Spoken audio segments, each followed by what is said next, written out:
अब बात करते हैं मैग्नीज के बारे में। मैग्नीज के बारे में देख लेते हैं। मैग्नीज स्वतंत्र नहीं मिलता। देखिए, स्वतंत्र नहीं मिलता। कौन सा खनिज है जो स्वतंत्र नहीं मिलता है? वो है मैग्नीज। खास बात क्या है कि ये स्वतंत्र नहीं मिलता। किसके साथ में मिलता है? लोहे के साथ मिलता है। इसका उपयोग किस किस में होता है? देखिए, एक तो विरंजक चूर्ण में, दूसरा कीटनाशकों में, पेंट, और कौन से है, माचिस, बैटरी, चीनी मिट्टी के निर्माण के लिए भी किया जाता है, बर्तन। ठीक है, तो विरंजक चूर्ण हो गया, कीटनाशकों में हो गया, पेंट में हो गया, माचिस, बैटरी, चीनी मिट्टी के निर्माण के लिए भी मैग्नीज का प्रयोग किया जाता है। विश्व में देखें तो दक्षिण अफ्रीका विश्व में मैग्नीज का सबसे बड़ा उत्पादक है। तो सबसे ज़्यादा मैग्नीज कहाँ पाया जाता है? दक्षिण अफ्रीका में। और जापान भारत के मैगजीन का सबसे बड़ा खरीदार है। भारत अगर मैगजीन किसी को बेचता है तो खरीदता सबसे ज़्यादा कौन है? जापान भारत से। भारत का सबसे बड़ा खरीदार कौन है? जापान। कितना क्या खरीदता है जापान भारत से? लगभग 2/3 तो कौन खरीदता है? जापान खरीदता है। जापान खरीदता है।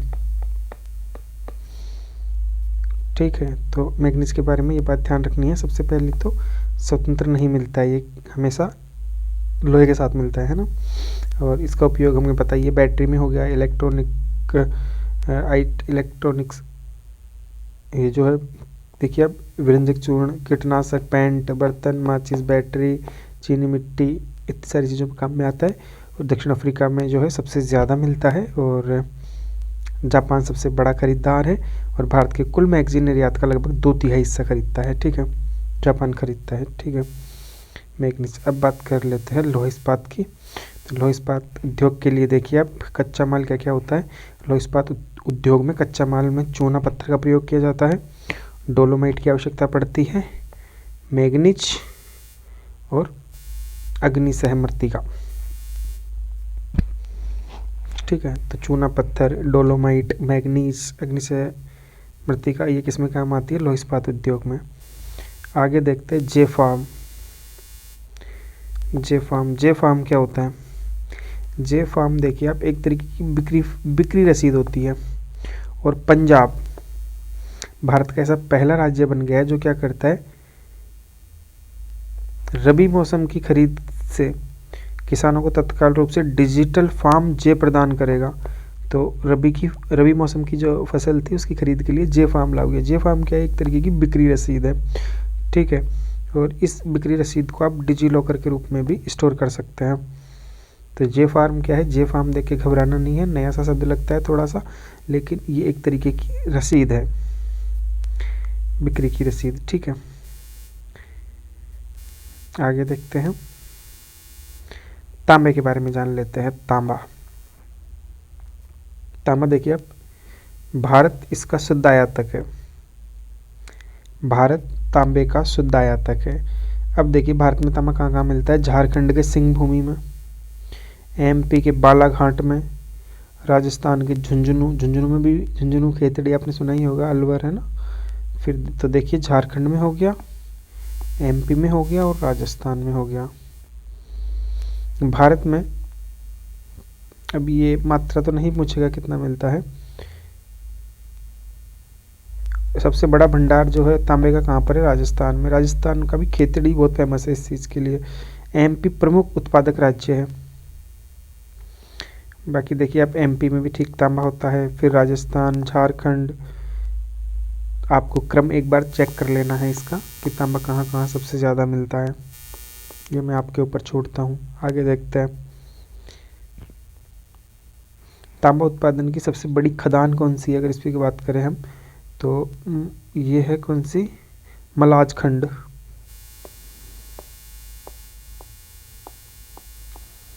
मलाजखंड सबसे बड़ी तांबे की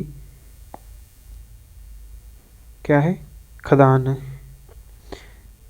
2.0 MT उत्पादन क्षमता के साथ, प्रति वर्ष 2.0 MT उत्पादन तो आपको ज़्यादा ध्यान नहीं रखना है, सिर्फ इतना पता रखना है कि भारत इसका शुद्ध आयातक है और झारखंड के सिंह भूमि, एमपी के बालाघाट, राजस्थान के झुंझुनू में ये मिलता है।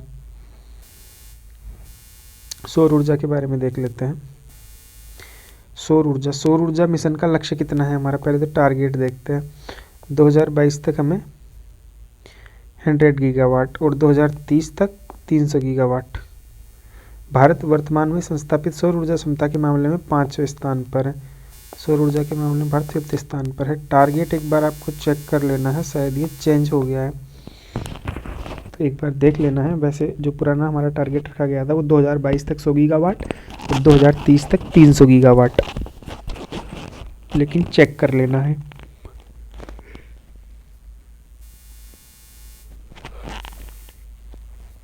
देखिए गन्ना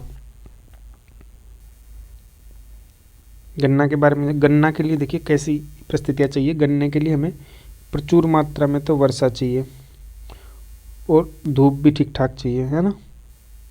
उष्णकटिबंधीय मानसूनी जलवायु होनी चाहिए इसके लिए। जैतून के बारे में जान लेते हैं। जैतून कहाँ पर होता है, भूमध्य सागरीय है। मेन तो जैतून कैसा है, भूमध्य सागरीय है जैतून। और इसकी जो जड़ें होती है वो कठोर होती है, लंबी होती है और ये अत्यधिक कम वर्षा में भी जीवित रहते हैं। जैतून के लिए ज़्यादा वर्षा नहीं चाहिए, भूमध्य सागरीय क्षेत्र। ये कोको भी भूमध्य रेखीय क्षेत्र में मिलता है। और कहाँ पर, अफ्रीका में मिलता है। ये रोपण फल है। ये कौन सा, रोपण वाला, रोपण फल है। अब देखिए आगे, गन्ने के बारे में हो गया। जैतून भूमध्य रेखीय है, भूमध्य सागरीय है सॉरी, और कोको भूमध्य सागरीय क्षेत्र में मिलता है। तेल के 2 प्रकार मिलते हैं। अपरिष्कृत तेल जो होता है उसके 2 प्रकार होते हैं। कौन कौन से, एक तो स्वीट क्रूड होता है, एक सोर क्रूड होता है। तो स्वीट जो होता है उसमें तो सल्फर की मात्रा बहुत कम होती है, उसमें सल्फर की मात्रा कम होती है और निष्कर्षण के लिए कम ऊर्जा की आवश्यकता होती है। उच्च गुणवत्ता वाले गैसोलीन का उत्पादन कहाँ पर होता है, इराक प्रमुख उत्पादक है। किसका, स्वीट क्रूड का। जबकि जो सोर क्रूड होता है वो सल्फर की मात्रा अधिक होती है,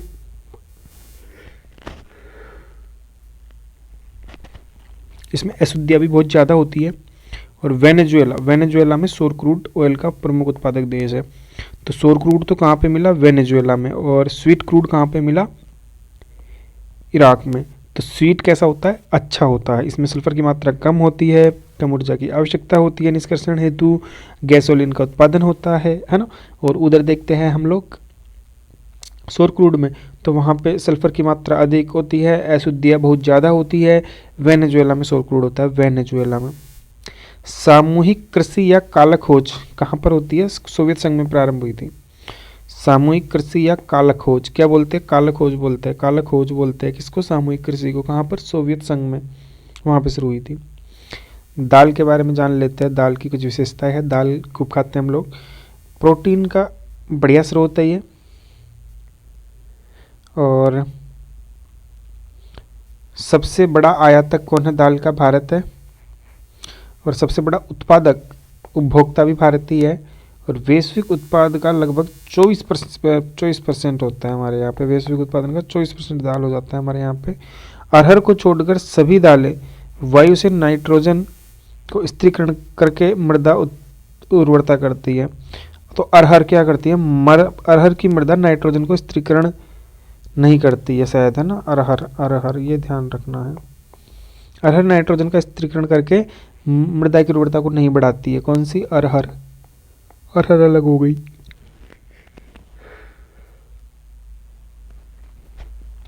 देश में 11% भाग पर दाल उगाई जाती है। 11% भाग पर दाल उगाई जाती है, लेकिन वैश्विक उत्पादन का कितना है, 24% है। और दाल कहाँ पे ज़्यादा होती है, दाल के अच्छे उत्पादक देखिए आप, राजस्थान में ठीक दाल होती है, महाराष्ट्र हो गया, एमपी हो गया, ये सभी दाल के उत्पादक राज्य हैं। आगे देखते हैं। आगे है, कुछ टर्म्स दे रखी है। या फिर ये जनजातियों के नाम है। देखिए बिंदुबू या एबोरिजिन्स ऑस्ट्रेलिया में मिलती है, ग्रेट सैंडी मरुस्थल में और गिब्सन में। आदिम शिकारी संग्रहण करता है ये बिंदीबू, कहाँ पे? ऑस्ट्रेलिया। बिंदीबू, बिंदीबू या एबोरिजिन्स।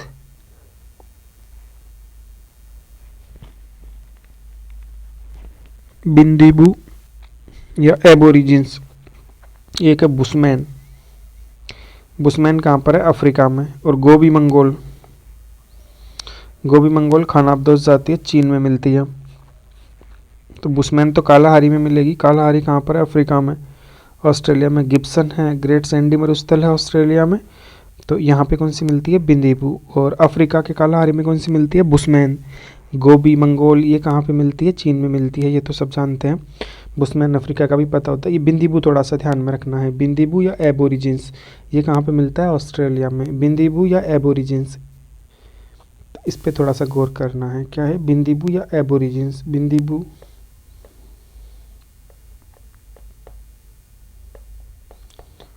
या एबोरिजिन्स, ये थोड़ा सा ध्यान रखना है, कहाँ पे मिलता है? ऑस्ट्रेलिया। बिंदीबू एबोरिजिन्स ऑस्ट्रेलिया, बिंदीबू या एबोरिजिन्स ऑस्ट्रेलिया, एक दो बार बोलेंगे याद हो जाएगा। बिंदीबू या एबोरिजिन्स ऑस्ट्रेलिया। आगे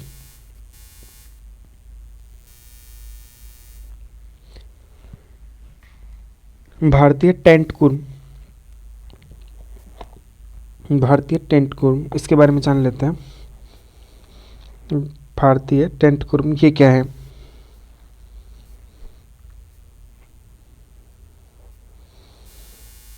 वन्य जीव संरक्षण अधिनियम 1972 में आता है, ये अनुसूची 1 में आता है।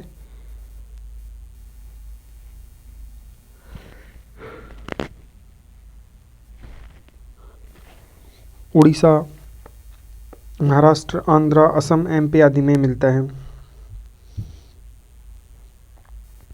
भारतीय टेंट कुर्म।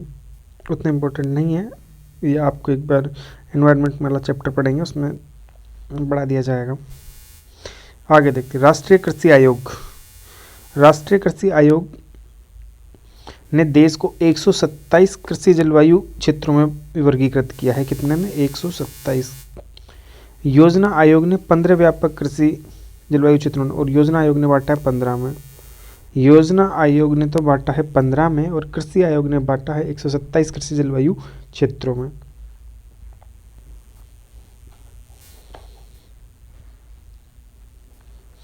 अब कुछ इकोनॉमी की टर्म है, जैसे वृद्धि और विकास। विकास को हमेशा जब भी हम मापते हैं तो मूल्य के सापेक्ष मापते हैं, और जो वृद्धि होती है वो मूल्य निरपेक्ष होती है। ठीक है, विकास मूल्य सापेक्ष होता है और वृद्धि जो होती है मूल्य निरपेक्ष होती है। सकारात्मक वृद्धि हमेशा विकास की ओर ले जाती है, सकारात्मक वृद्धि अगर होती है तो वो विकास की ओर ले जाती है। विकास मूल्य के सापेक्ष होता है और वृद्धि मूल्य के निरपेक्ष।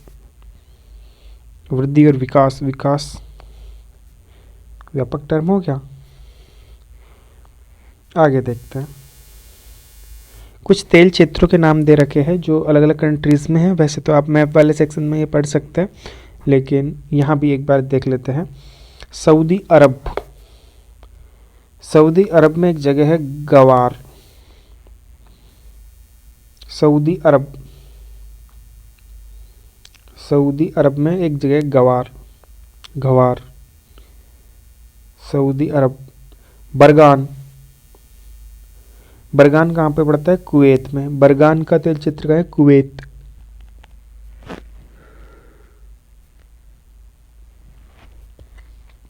अजेरी चिराग गुनेसली कैस्पियन सागर और अजरबैजान में है। अजेरी, अजेरी चिराग गुनेसली कैस्पियन सागर में, अजरबैजान में। कुमालुम जाप, कुमालुम जाप मैक्सिको। जकूम, जकूम है यूएई में, जकूम यूएई। और फिरदौस क्षेत्र कहाँ पे है? ईरान। Sugar leaf Brazil.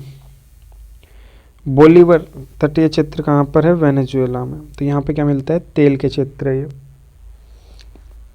इनमें से कोई भी नाम मैच करवाने के लिए पूछ सकता है। गवार सऊदी अरब, एक बार और पढ़ते हैं।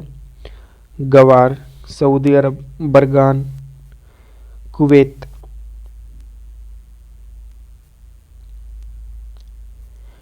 अजेरी, चिराग, गुनेसली, कैस्पियन सागर और अजरबैजान में। अजेरी, चिराग, गुनेसली, कैस्पियन सागर, अजरबैजान।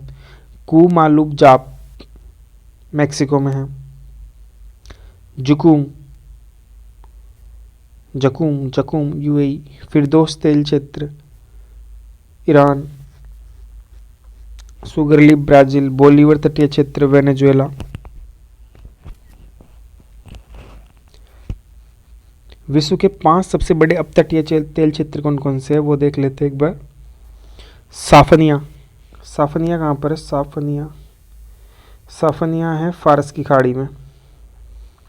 साफनिया फारस की खाड़ी में, सऊदी अरब में। अपर जुकूम भी यहीं पे है। अपर जुकूम भी यहीं पे है। कहाँ पर है? फारस की खाड़ी यूएई में। अपर जुकूम तेल क्षेत्र भी हमने अभी देखा था, और अपतटीय तेल क्षेत्र आता है अपर जुकूम, है ना।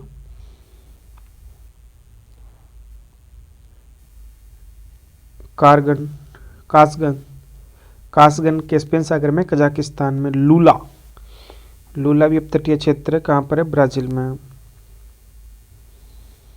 कैस्पियन सागर में, कजाकिस्तान में मिलता है कासगन।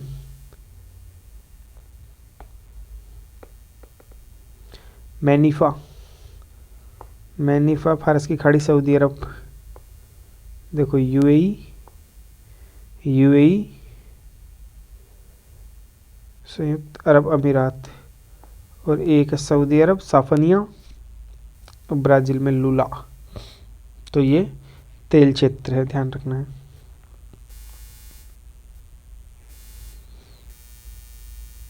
आगे देखते हैं चेन्नो केसव। आगे देखते हैं चेन्नो केसव मंदिर। चेन्ना केसव मंदिर क्या है इसके बारे में जान लेते हैं। चेन्ना के होयसल शासक, चेन्ना केसव मंदिर किसने बनाया? होयसलों ने बनाया। होयसल शासक विष्णुवर्धन। चोलों पर इसने विजय प्राप्त की थी होयसलों ने, उसके उपलक्ष्य में चेन्ना केसव मंदिर बनाया था। और कर्नाटक के वेलूर में है, ये कर्नाटक में है चेन्नो केसव मंदिर, यागची नदी के वहाँ पर है। और इसके गर्भगृह में काले पत्थर में भगवान विजय नारायण की मूर्ति है। भगवान विजय नारायण। मंदिर को यूनेस्को की विश्व धरोहर स्थल के सूची में सूचीबद्ध किया गया है।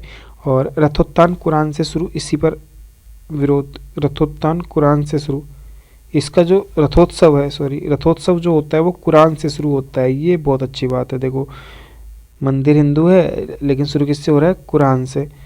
इसी का विरोध, इसी पर विरोध है इस मंदिर का।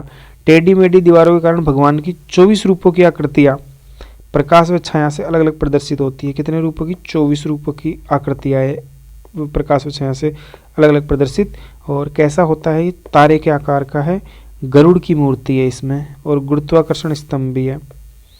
तो चेन्ना केसव मंदिर के बारे में आपने बात जानी कि होयसलों ने बनवाया था, चोलों पर विजय के उपलक्ष्य में बनवाया था, कर्नाटक के वेलूर में है, यागची नदी के तट पर है, गर्भगृह में काले पत्थर में भगवान विजय नारायण की प्रतिमा है। मंदिर को यूनेस्को की विश्व धरोहर सूची में सूचीबद्ध किया गया है। और इसका रथोत्सव जो शुरू होता है वो कुरान से शुरू होता है। और टेढ़ी मेढ़ी दीवारों के कारण भगवान की 24 रूपों की आकृतियां यहाँ पे है, तारे के आकार का है, गरुड़ की मूर्ति है, और गुरुत्वाकर्षण स्तंभ है इसमें। आगे देखते हैं परंपरागत और गैर परंपरागत जो खनिज तेल है उनके बारे में देख लेते हैं। परंपरागत में क्या क्या आ गया? लकड़ी, उपले, कोयला, पेट्रोल, गैस, और विद्युत भी परंपरागत में ही आता है। ये आप ध्यान रखिएगा। विद्युत, ये थोड़ा सा ओड लगता है यहाँ पे, ये ध्यान रखने वाली बात है। विद्युत परंपरागत में ही आता है। गैर परंपरागत में सौर, पवन, भूतापीय, बायोगैस, परमाणु ऊर्जा। और गैर व्यावसायिक में देखिए आप लकड़ी, चारकोल, गोबर, कृषि अपशिष्ट। और व्यावसायिक में कोयला, गैस। मध्य पूर्व तो फेमस ही इसलिए है खनिज तेल की वजह से। फिर कनाडा में बहुत ज़्यादा भंडार है, फिर यूएसए हो गया, फिर लैटिन अमेरिका में हो गया। और वेनेजुएला जो है सबसे अधिक तेल के भंडार रखता है, उसके बाद में सऊदी अरब का नंबर आता है। सऊदी अरब में एक जगह है गवार, गवार खनिज क्षेत्र सऊदी अरब में भंडार व उत्पादन दोनों मामलों में विश्व का सबसे बड़ा क्षेत्र है। आपने एक बात देखी भी होगी कि लोग सऊदी अरब जाते हैं कमाने के लिए, है ना। तो कौन लोग जाते हैं, स्किल्ड तो जाएंगे नहीं ना, अब जिनको ऐसे खनिजों की खानों में ही काम करना होगा तो कैसे लोग जाते हैं, गवार लोग जाते हैं। तो आप ऐसा थोड़ा सा दिमाग में आइडिया रख सकते हैं कि गवार क्षेत्र है वो सऊदी अरब में है, किसका है, तेल के भंडारों का है वहाँ पे, है ना। तो ये सिर्फ याद करने के लिए थी, बाकी चीज़ों का आपको मैनेज कर लेना है अपने हिसाब से थोड़ा सा। गवार क्षेत्र सऊदी अरब में, और भंडार व उत्पादन दोनों मामलों में विश्व का सबसे बड़ा क्षेत्र है। कौन सा, गवार क्षेत्र, कहाँ पर है, सऊदी अरब में, ध्यान रखना है। यामबर्ग, उरेगोय और मेडवेस ये कहाँ है, रूस में है।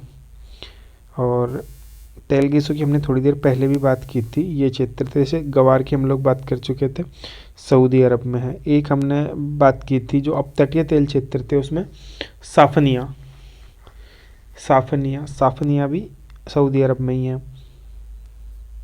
और जुकूम, जुकूम हमने देखा था, अपर जुकूम कहाँ पे देखा था हमने, अपर जुकूम देखा था हमने फारस की खाड़ी यूएई में। मैनीफा हमने देखा था फारस की खाड़ी सऊदी अरब में। तो सऊदी अरब में हमने एक और चीज़ देखी थी, कौन सी, मैनीफा, साफनिया, मैनीफा।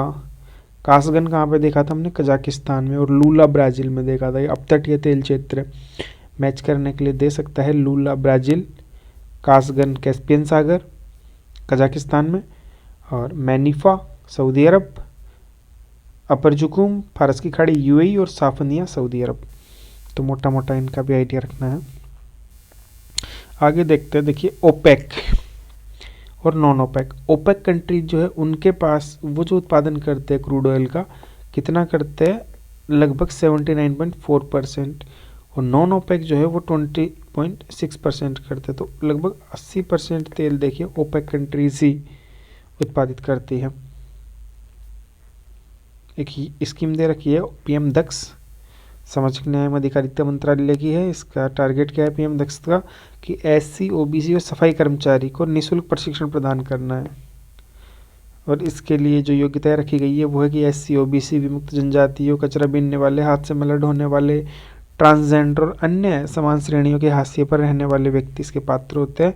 कार्यान्वयन 3 निगमों द्वारा किया जाता है इसका। कौन सा, राष्ट्रीय एससी वित्त विकास निगम, राष्ट्रीय पिछड़ा वर्ग एवं विकास निगम, राष्ट्रीय सफाई कर्मचारी वित्त एवं विकास निगम। तो इसमें क्या है, एससी, ओबीसी और सफाई कर्मचारी आदि को निःशुल्क प्रशिक्षण की व्यवस्था की गई है, किसमें, पीएम दक्ष में।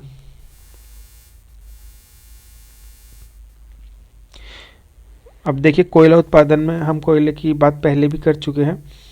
कोयला उत्पादन में भारत कोयला उत्पादन में भारत दूसरे नंबर पर है। छत्तीसगढ़ सबसे बड़ा, छत्तीसगढ़ में सबसे ज़्यादा कोयला होता है, और फिर उसके बाद में उड़ीसा का नंबर आता है। भारत के सबसे महत्वपूर्ण गोंडवाना कोयला क्षेत्र दामोदर घाटी में अवस्थित है। और जो खाने हैं इसकी लोहे की वो देखिए आप, रानीगंज, झरिया सबसे बड़ा है, बोकोरो, गिरिडीह, यहाँ पे क्या मिलता है, कोयला मिलता है, गिरिडीह, बोकोरो, झारिया, रानीगंज। एमपी में देखिए कुछ जगहों के नाम देखें, एमपी में सिगरौली, छत्तीसगढ़ में कोरबा, ओडिशा में तालचर एवं रायपुर, चांदी का वर्दा, चांदावर्दा, बांदेर कम, तेलंगाना का सिंगरौली हो गया, पादूर आंध्र प्रदेश का हो गया। विश्व में सबसे ज़्यादा कोयला कहाँ पे मिलता है, यूएसए में, फिर रूस में, फिर ऑस्ट्रेलिया में।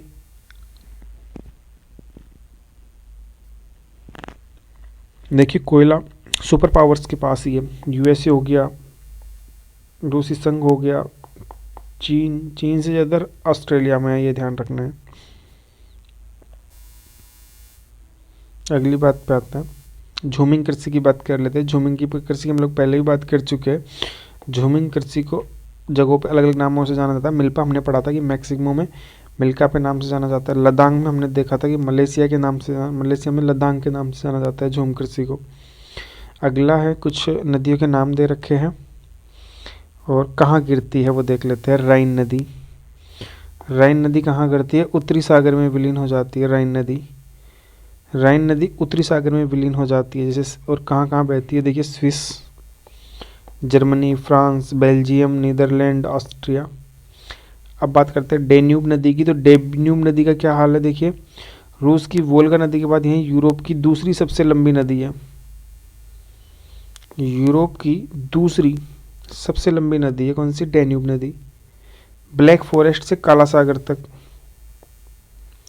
मध्य और दक्षिणी पूर्वी यूरोप के अधिकांश भाग से होकर गुजरती है। ब्लैक फॉरेस्ट से लेकर के काला सागर तक जाती है ये। वोल्गा नदी के बाद यही यूरोप की दूसरी सबसे बड़ी, तो यूरोप की सबसे बड़ी नदी कौन सी हो गई? वोल्गा। और वोल्गा के बाद में दूसरे नंबर की डेन्यूब आती है। डेन्यूब जो कहाँ से निकलती है? ब्लैक फॉरेस्ट से। डेन्यूब डेन्यूब तो वैसे ब्लैक फॉरेस्ट से निकलती है और कहाँ तक जाती है? काला सागर में गिर जाती है। 10 देशों में बहती है डेन्यूब नदी।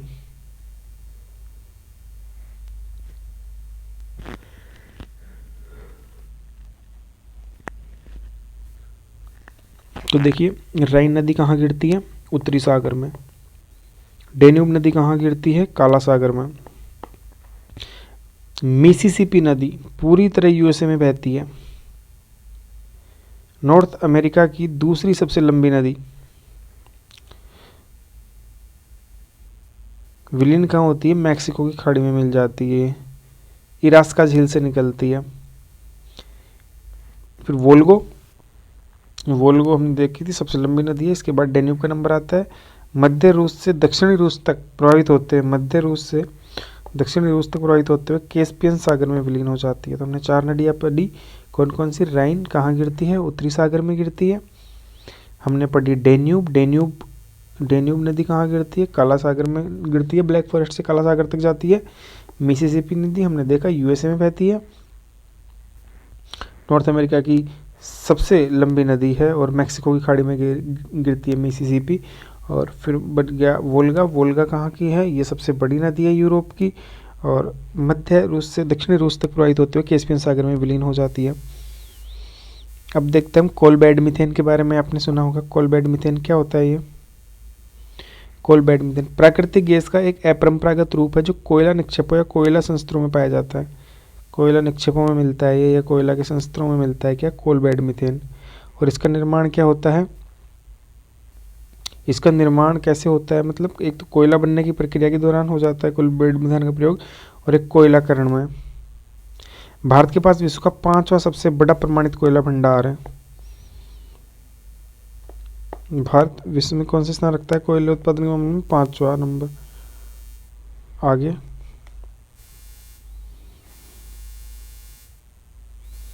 बाजरा बलुई मृदा और उथली काली मृदा में अच्छी तरह से उगाया जा सकता है। बलुई मृदा में उगता है बाजरा, उथली काली मृदा में भी अच्छी तरह से उगाया जा सकता है।